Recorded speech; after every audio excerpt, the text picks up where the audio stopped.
2025 എന്ന വർഷം ഇന്ത്യൻ ക്രിക്കറ്റിന് ഒരു സ്വപ്നതുല്യമായ വർഷം തന്നെയായിരുന്നു. ക്രിക്കറ്റ് രംഗത്ത് ഇന്ത്യൻ വനിതകൾ നിറഞ്ഞാടിയ വർഷം. 2025 നവംബറിൽ മാത്രം 3 ലോകകപ്പുകളാണ് ഇന്ത്യ നേടിയത്. വരും വർഷങ്ങളിൽ ഇന്ത്യൻ വനിതാ ക്രിക്കറ്റ് രംഗത്ത് സൃഷ്ടിക്കാൻ പോകുന്ന വിജയക്കൊടികളുടെ മുന്നോടി തന്നെയായിരുന്നു ഈ വർഷം. ഹർമൻപ്രീത് കൗറിന്റെ നേതൃത്വത്തിൽ ഇന്ത്യ ദക്ഷിണാഫ്രിക്കയെ 52 റൺസിന് പരാജയപ്പെടുത്തി ലോകകപ്പ് നേടിയാണ് ജൈത്രയാത്ര തുടങ്ങിയത്. പിന്നീട് ആദ്യമായി നടത്തിയ വനിതാ ബ്ലൈൻഡ് ക്രിക്കറ്റ് വേൾഡ് കപ്പിലും ഇന്ത്യ വിജയക്കൊടി പാറിച്ചു. നേപ്പാളിനെ ആയിരുന്നു ഇന്ത്യ 5 വിക്കറ്റിന് തോൽപ്പിച്ചത്. തുടർന്ന് ഇന്ത്യൻ ക്രിക്കറ്റിന്റെ ഭാവിയും സുരക്ഷിതമായ കരങ്ങളിലാണെന്ന് അടിവരയിട്ട് പറഞ്ഞുകൊണ്ട് അണ്ടർ-19 വേൾഡ് കപ്പും ദക്ഷിണാഫ്രിക്കയെ തോൽപ്പിച്ച് ഇന്ത്യൻ വനിതകൾ സ്വന്തമാക്കി. വേൾഡ് കപ്പ് വിജയത്തിന് പിന്നാലെ പ്രധാന ട്രോഫികൾക്ക് പുരുഷ ടീമിന് നൽകുന്ന അതേ സമ്മാനത്തുക വനിതകൾക്കും നൽകണം എന്ന BCCIയുടെ തീരുമാനവും ഈ വർഷത്തെ മികച്ച ഒരു അംഗീകാരമായിരുന്നു.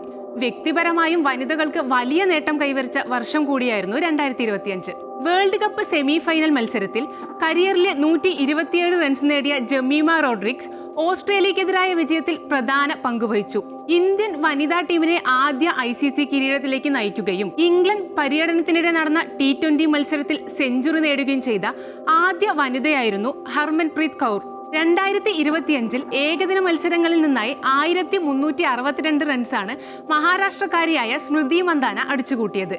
കൂടാതെ ഏകദിന മത്സരങ്ങളിൽ 50 പന്തിൽ സെഞ്ചുറി നേടുന്ന ഏറ്റവും വേഗമേറിയ താരവും അന്താരാഷ്ട്ര ക്രിക്കറ്റിൽ 10,000 റൺസ് എന്ന മഹത്തായ നേട്ടവും സ്മൃതി മന്ദാന സ്വന്തമാക്കി. 150-ലധികം വിക്കറ്റുകൾ നേടുന്ന വനിതാ താരം എന്ന നേട്ടത്തോടെ ദീപ്തി ശർമ്മയും തന്റെ മികവ് തെളിയിച്ചു. വർഷാവസാനം ശ്രീലങ്കയുമായി നടന്ന T20 മത്സരങ്ങളിൽ 5-0 പരമ്പര തൂത്തുവാരുകയായിരുന്നു ഇന്ത്യ. വനിതകളുടെ ഈ കുതിച്ചുചാട്ടത്തിന് വേദിയൊരുക്കിയത് കേരളമാണെന്നതിൽ ഓരോ മലയാളികൾക്കും അഭിമാനിക്കാവുന്ന ഒരു വർഷം കൂടിയാണ് കടന്നുപോകുന്നത്. ഇന്ത്യൻ കായിക രംഗത്ത് എന്നും ഓർത്തുവെക്കാൻ കഴിയുന്ന ഒരുപാട് അഭിമാന മുഹൂർത്തങ്ങൾ പിറന്ന, വരാൻ പോകുന്ന നല്ല കാലത്തിന്റെ പ്രതീക്ഷകൾ സമ്മാനിച്ച ഒരു സുവർണ വർഷം തന്നെയായിരുന്നു 2025.